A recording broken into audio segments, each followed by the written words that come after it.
Few wars have changed the face of warfare quite like World War I. Less than 50 years after the end of the American Civil War, which was mainly fought with things like muskets, you had airplanes, chemical warfare, tanks, and of course, the introduction of the machine gun. And today we're going to be talking about one of the most influential machine guns that was introduced in World War I. The Lewis machine gun.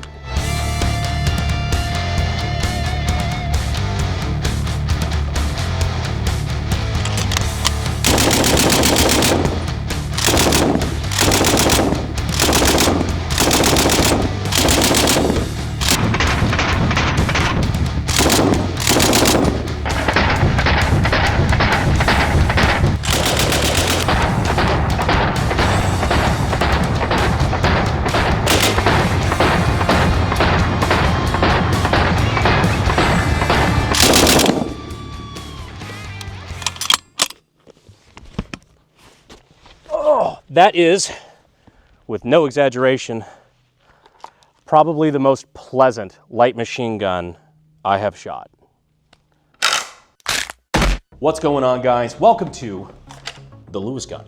Whether you know this from World War II, World War II video games, World War II Rule 34 fan fiction, The Mummy, Fallout, or of course, Star Wars, the Lewis gun is definitely a light machine gun that has a lock on pop culture. Don't know why I said that, like Tucker Carlson. The Lewis machine gun was designed in 1911, which is actually kind of fucking crazy. To think at time of recording that this gun is actually 114 years old. Almost as old as the average American senator. It's pretty crazy. It saw early production in like 1914, didn't really see widespread use in World War I until about halfway through the war, but regardless, it is still very synonymous with British infantry during World War I and II, which is kind of funny because even though people think of the Lewis gun as much more of a British machine gun, they think of the Americans, more like the 1919, the Browning automatic rifle, they think Brits, they think of the Lewis. And even though it did see widespread use by the British Army, it was actually developed by an American. Again, Tucker Carlson.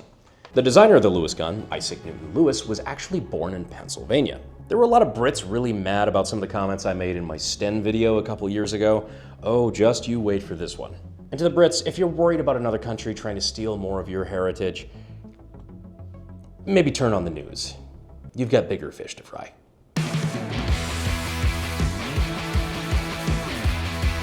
I interrupt this program with a knife. A knife, of course, we use to find out what is in this month's TacPack. TacPack is a monthly subscription service where you can find cool stuff like merch, SPR Wars. That was pretty much the entire fucking NFA fight on the Big Beautiful Bill. I'm not still bitter. AR lower vice blocks. That is way heavier than I thought it would be. Mantis dry fire training systems. Reptilia pistol grips. Fucking hot dog. Fab defense bipods, and more. TacPack has two tiers. Standard is $59.95. TacPack Plus is $139.95, but contains stuff worth about $240 to $300. In fact, I was told the October TacPack Plus will be worth over $300. And you can use the code AKGuy to get a free $60 tactical gift. Brings you to a total value of over $350 just from using the code. So check them out in the links down in the description and in the pinned comment.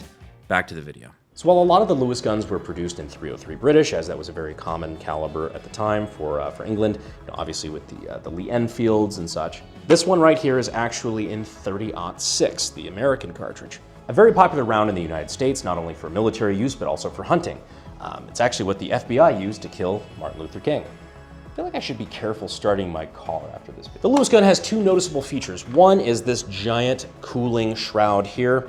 It's got a radiator around the barrel and it looks really fucking cool. The other is this pan magazine that sits on top here. It kind of rotates like so every round.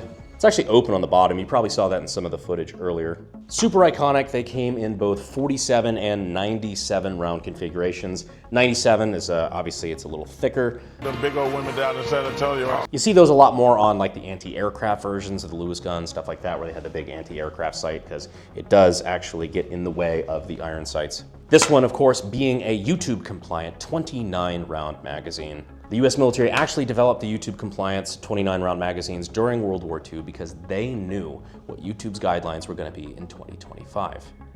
Much like YouTube expects us to know. Anyway, to remove the magazine, we have this little spring here on the middle. Right here, you got this little hole and a spring on the right side. You push in on that, and then the magazine just kind of comes off. This is where we see the markings here. This is a US Navy Lewis gun, 30 caliber, made in 1917. You can tell it's Navy not only because it's marked USN up here, but it also on the bottom left has the little insignia of an anchor. Also by the fact that it likes plowing through men. Now, something you might notice about the Lewis Pan magazines is that there's actually no spring of any kind.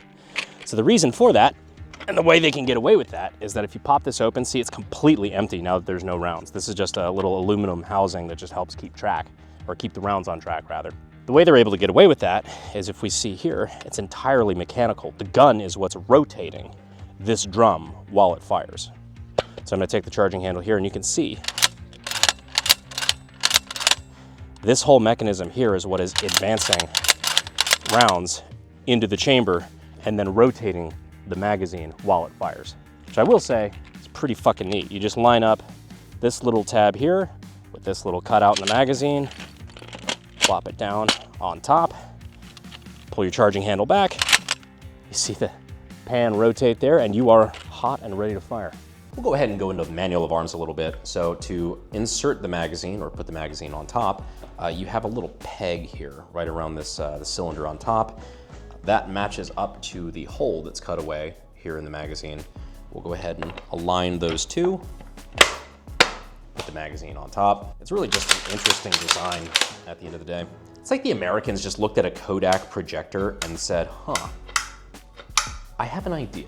Also, that joke doesn't really work because this came like 50 years before the Kodak carousel, which is really a crazy thought. This is, of course, an open bolt light machine gun, so the bolt stays to the rear until you are ready to fire, where you pull the trigger, and then the bolt goes forward. Now you're killing, now you ain't. I bet you're wondering where the safety is on this gun. Pussy. Got a folding rear sight here, so this is your rear sight aperture. Lines up your front sight at the end of the shroud here. Very, very comfortable gun to shoot, especially since it shoots 30-06. Part of the reason of that is the weight of the gun. This is a very, very hefty firearm, but it also has a very unique operating system, which we'll get to here in a sec. ADD break.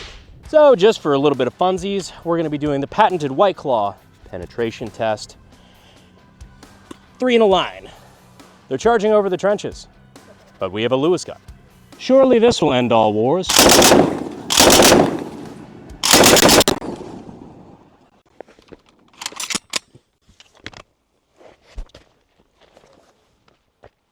Well, I think we have watered Flanders fields.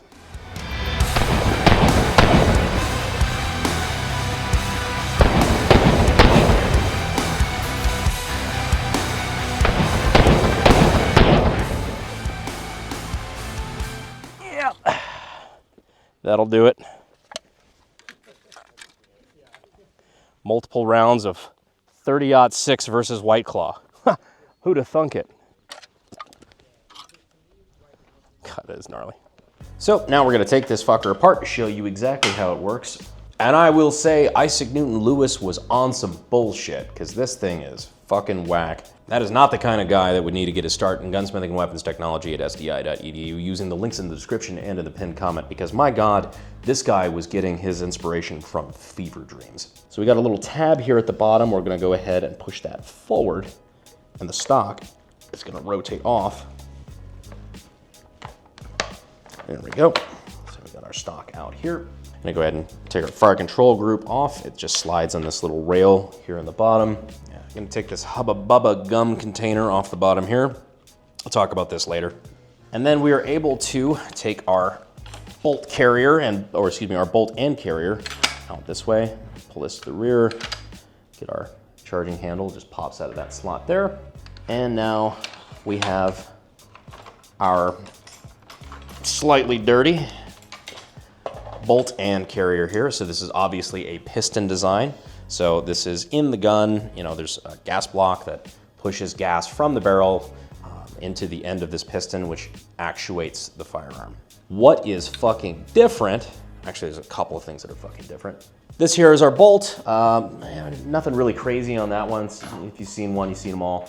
Our firing pin is fixed in the bolt carrier. I guess guess that's what you call this. That's kind of neat. That's a new one for me. But you might also notice the serrations on the bottom of the bolt carrier. Anyway, the reason this has these gear-like serrations on the bottom is because of the way the recoil spring works. You might notice we didn't take a recoil spring out of the back of the gun, like for example, an AK or an AR-15 or most fucking guns. The reason for that is that the spring assembly on the Lewis is in this little hubba bubba motherfucker right here. This is your recoil spring. The teeth actually engage on this to wind the spring up and build tension. So when the trigger's pulled, it's released, slams back forward. If you showed me this design and I had no knowledge of the Lewis gun beforehand, and you said, oh, this is gonna be great and it's gonna work, I would say you're fucking crazy. But I'll be damned. This is one of the more bizarre features I've ever seen on a firearm like this, and it's kind of wild that I don't think this has ever really been used again after that. But it is so fucking cool to see people, especially in this weird like steampunk, World War I era. Everybody's still figuring out the machine gun, the submachine gun. It's cool to see weird shit like this because there wasn't an accepted way to do stuff. You had some nerdy motherfucker from Pennsylvania cook this shit up in a basement and was like, hell yeah, let's build millions of these. Anyway, putting this back in, I'm just gonna go ahead and roll that up there. It's a little hinge slot. Put our bolt and carrier back. Stick that in here, like so. This is a little dirty. She probably is, overdue for a date with the ultrasonic. Cam groove up top fits in like so.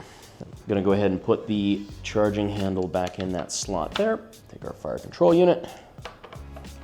Go ahead and put that in there. So now before we release this, we need to make sure that this is pulled all the way to the side so that the cam groove can appropriately fit. And we are good to go. Take our stock, put it back in that slot, rotate it back on, add our drum magazine here, back on top, and we are back good and ready to kill Jerry's. If you thought this thing is at least half as cool as I did and you want to see more historical machine guns and stuff like that, first of all, go ahead and subscribe. You'll probably like it around here. Second of all, let me know down in the comments what you'd like to see. I thoroughly enjoyed making this video. I hope you enjoyed watching it. I appreciate you staying all the way to the end. And as always, I will see you sexy YouTube mother lovers in the next video. Thanks.